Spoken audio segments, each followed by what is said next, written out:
कांग्रेस केबे भी विरोधी चापिया रही ना।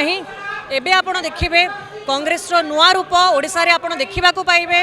2029 रे कांग्रेस को आमे तापाई संगठन को स्ट्रॉन्ग करूछु। आपण देखि पारिबे केते लोक उठिके आसीचंती कारण समस्ते चाहउचंती 29 रे कांग्रेस आउ थरे ओडिशा रे आसे।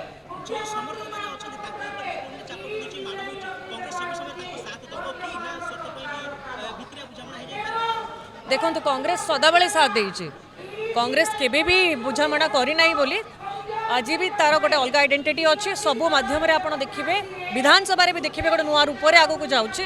प्रभारी भी नुआ आसी तो आम नुआ नेतृत्व में जमी इंडिया अलायंस स्ट्रॉन्ग हो जाइए मजबूत हो जाइए सेंटर में सेमती कांग्रेस टाक आउ थे मजबूत करूँ ओडिशा रे।